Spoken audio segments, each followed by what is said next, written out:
그 문자가 온 건 화요일 오전 9시 17분이었습니다. 회사 책상에 앉아 커피 한 모금을 마시려던 순간이었습니다. 휴대폰 화면이 조용히 켜졌습니다. 병원 예약 안내 문자였습니다. 처음에는 제 문자인 줄 알았습니다. 그런데 수신자 이름을 보는 순간 손이 멈췄습니다. 아버지 이름이 적혀 있었습니다. 오호병원 진료 예약이 완료되었습니다. 짧은 문장이었습니다. 별것 아닌 문자일 수도 있었습니다. 그런데 이상하게 그날은 그 문장이 쉽게 지나가지 않았습니다. 저는 한참 동안 화면만 바라봤습니다. 커피는 손에 들린 채 식어가고 있었습니다. 예전에는 몰랐습니다. 부모님 이름 옆에 병원이라는 단어가 붙는 게 이렇게 마음을 무겁게 만드는 일인지. 어릴 때 제게 아버지는 늘 강한 사람이었습니다. 비가 오면 우산을 들고 오셨고 무거운 짐은 말없이 들어주셨고 집에 문제가 생기면 언제나 가장 먼저 나서셨습니다. 그런 사람이었습니다. 아픈 사람이라기보다 아프면 안 되는 사람, 늙는 사람이라기보다 늘 그 자리에 있을 것 같은 사람. 저에게 아버지는 그런 사람이었습니다. 그런데 어느 순간부터 아버지 목소리가 조금씩 작아졌습니다. 걸음도 예전보다 느려졌고 전화를 받을 때마다 괜히 숨을 고르는 소리가 들렸습니다. 그때마다 저는 모른 척했습니다. 아니, 모르고 싶었던 것 같습니다. 부모님이 늙어간다는 사실을 너무 빨리 인정하고 싶지 않았습니다. 그날 오전 회사에서는 회의가 있었습니다. 팀장이 자료를 설명하고 있었고 사람들은 노트북 화면을 보고 있었습니다. 그런데 저는 계속 휴대폰만 신경 쓰였습니다. 다시 문자를 열어봤습니다. 진료시간, 병원 이름, 예약번호, 그 숫자들이 이상하게 낯설게 느껴졌습니다. 옆자리 동료가 작게 물었습니다. 무슨 일 있어요? 저는 얼른 화면을 껐습니다. 아니요, 그냥 문자요. 그렇게 말했습니다. 정말 그냥 문자였으면 좋겠다고 생각했습니다. 점심시간이 됐습니다. 동료들은 근처 식당으로 내려갔습니다. 저도 따라갔습니다. 김치찌개가 나왔고 다들 이런저런 이야기를 했습니다. 누군가는 아이 학원 이야기를 했고 누군가는 대출이자 이야기를 했고 누군가는 부모님이 요즘 허리가 안 좋다고 말했습니다. 그 말을 듣는 순간 젓가락이 잠깐 멈췄습니다. 저도 모르게 물었습니다. 병원 자주 가세요? 동료가 웃으며 말했습니다. 요즘 부모님들은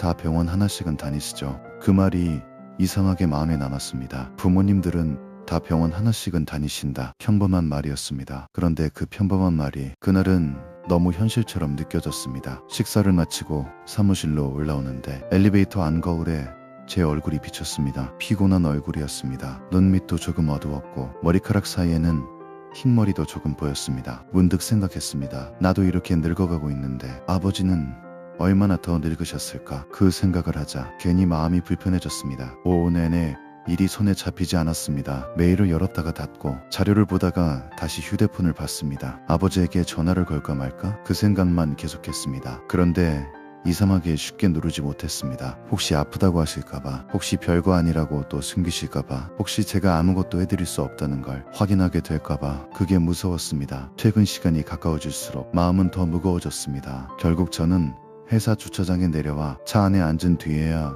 전화를 걸었습니다. 통화 연결음이 몇 번 울렸습니다. 아버지는 금방 받으셨습니다. 네, 짧은 한마디였습니다. 늘 같은 목소리였습니다. 저는 잠깐 말을 고르다가 물었습니다. 아버지 병원 예약 문자 왔던데요. 잠시 정적이 있었습니다. 아버지는 아무렇지 않은 듯 말했습니다. 아, 그거 그냥 검사 한번 받으러 가는 거다. 어디 안 좋으세요? 아니다. 그냥 나이 먹으면 한 번씩 보는 거지. 별거 아니다. 아버지는 늘 그랬습니다. 뭐든 별거 아니라고 했습니다. 허리가 아파도 별거 아니고 무릎이 아파도 별거 아니고 기침을 오래 해도 별거 아니라고 했습니다. 그 말이 예전에는 든든했습니다. 그런데 이제는 무서웠습니다. 정말 별거 아닌 건지 아니면 자식 걱정할까봐 별거 아니라고 하는 건지 알 수 없었기 때문입니다. 제가 다시 물었습니다. 혼자 가세요? 그럼 혼자 가지 누구랑 가냐? 제가 같이 갈게요. 됐어. 너 일해야지. 그 말에 저는 더 이상 바로 대답하지 못했습니다. 이래야지. 그 말이 이상하게 아팠습니다. 어릴 때 아버지는 제 일이라면 늘 시간을 냈습니다. 학교 운동회도 병원도 비 오는 하굣길도 말없이 와주셨습니다. 그런데 이제 제가 같이 가겠다고 하니 아버지는 제 일을 먼저 걱정했습니다. 전화를 끊고도 저는 차 안에서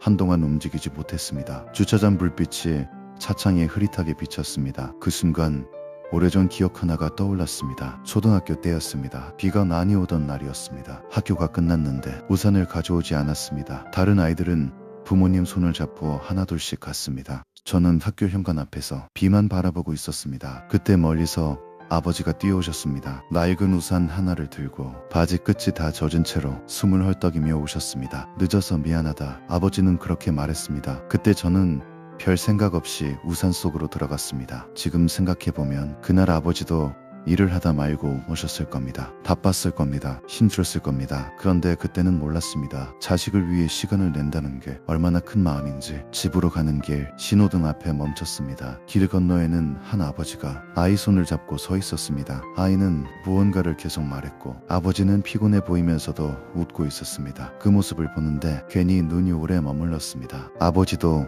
저를 저렇게 바라보셨을까요? 말없이 피곤한 얼굴로 그래도 웃으면서 집에 도착했을 때 아내는 저녁을 준비하고 있었습니다. 아이들은 반에서 각자 할 일을 하고 있었습니다. 평범한 집이었습니다. 그런데 그날은 그 평범함이 조금 다르게 느껴졌습니다. 아내가 물었습니다. 오늘 왜 이렇게 조용해? 저는 잠시 망설이다가 말했습니다. 아버지 병원 예약 문자가 왔더라고. 아내는 손을 멈췄습니다. 어디 안 좋으시대? 그냥 검사라고 하시는데. 잘 모르겠어. 아내는 잠깐 생각하더니 말했습니다. 같이 가드려. 일은 하루 빼면 되지. 그 말에 이상하게 마음이 놓였습니다. 그렇게 쉬운 말이었는데 저 혼자 어렵게 생각하고 있었습니다. 하루 일 빠지는 것보다 부모님 병원에 혼자 보내는 게 더 마음에 걸리는 일인데 저는 그걸 계속 계산하고 있었습니다. 저녁을 먹는 동안 아이들이 학교 이야기를 했습니다. 아들은 친구와 싸웠다고 했고 딸은 급식이 맛없었다고 했습니다. 평소 같으면 그냥 웃고 넘겼을 이야기였습니다. 그런데 그날은 아이들 얼굴이 오래 보였습니다. 문득 이런 생각이 들었습니다. 언젠가 이 아이들도 저를 이렇게 걱정하는 날이 올까? 제가 아버지를 걱정하는 것처럼 아이들도 제 병원 문자를 보고 마음이 무거워지는 날이 올까? 그 생각을 하자 이상하게 밥이 잘 넘어가지 않았습니다. 밤이 됐습니다. 가족들이 모두 잠든 뒤 저는 거실에 혼자 앉아 있었습니다. TV는 켜져 있었지만 내용은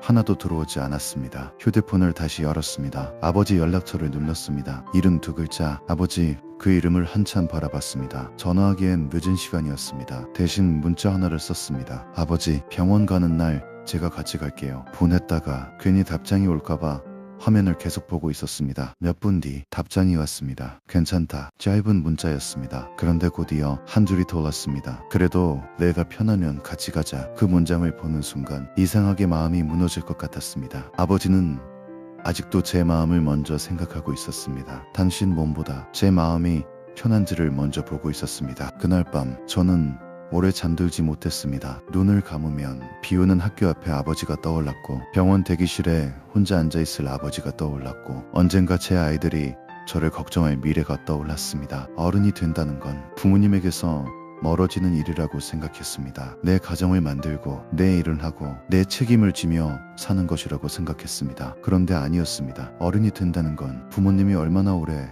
우리 곁에 있었는지 뒤늦게 알아가는 일이었습니다. 다음날 아침 저는 회사에 반차를 냈습니다. 팀장에게 메시지를 보냈습니다. 가족병원 일정이 있어 오전 반차 사용하겠습니다. 보내고 나니 이상하게 마음이 조금 가벼워졌습니다. 병원 앞에서 아버지를 만났습니다. 아버지는 이미 와 계셨습니다. 늘 그렇듯 약속 시간보다 훨씬 먼저 병원 입구 옆 벤치에 앉아 계셨습니다. 작은 모자를 쓰고 손에는 낡은 지갑을 들고 있었습니다. 제가 다가가자 아버지는 조금 어색하게 웃었습니다. 뭐 이런 걸 같이 오냐? 저는 그냥 말했습니다. 커피 사왔어요. 아버지는 커피를 받아들고 천천히 한 모금 마셨습니다. 우리는 한동안 아무 말도 하지 않았습니다. 병원 로비에는 사람들이 많았습니다. 누군가는 보호자 손을 잡고 있었고 누군가는 혼자 번호표를 보고 있었습니다. 그 모습을 보는데 이상하게 마음이 조용해졌습니다. 아버지가 작은 목소리로 말했습니다. 너 바쁜데 미안하다. 저는 바로 대답하지 못했습니다. 그리고 조금 뒤에 말했습니다. 아버지는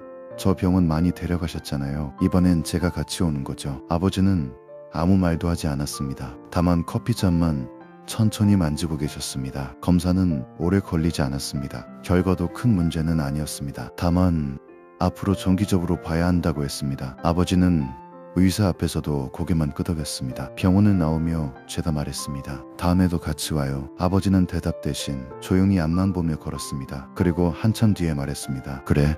그 짧은 대답이 그날은 이상하게 오래 남았습니다. 집으로 돌아오는 길 아버지를 모셔다 드리고 나서 저는 차 안에서 잠깐 멈춰 있었습니다. 오늘 하루가 길게 느껴졌습니다. 하지만 이상하게 마음 한쪽은 따뜻했습니다. 그동안 저는 늘 바쁘다고 생각했습니다. 돈 벌어야 하고 가족 챙겨야 하고 일해야 하고 버텨야 한다고 생각했습니다. 그런데 그 바쁨 속에서 가장 중요한 사람을 조금씩 뒤로 미루고 있었던 건 아닐까? 그런 생각이 들었습니다. 그날 저녁 아버지에게 문자가 왔습니다. 오늘 고맙다. 짧은 문자였습니다. 저는 한참 동안 답장을 쓰지 못했습니다. 고맙다는 말을 들어야 할 사람은 제가 아니었기 때문입니다. 결국 저는 이렇게 보냈습니다. 자주 갈게요. 정말 짧은 말이었습니다. 그런데 보내고 나니 이상하게 마음이 조금 편해졌습니다. 어른이 되면 부모님을 걱정하는 날이 옵니다. 그리고 그때서야 알게 됩니다. 우리가 당연하게 받았던 시간들이 사실은 모두 사랑이었다는 걸. 오늘 이야기가 마음에 남았다면 구독과 좋아요 부탁드립니다. 다음 이야기 퇴직한 친구를 만났습니다.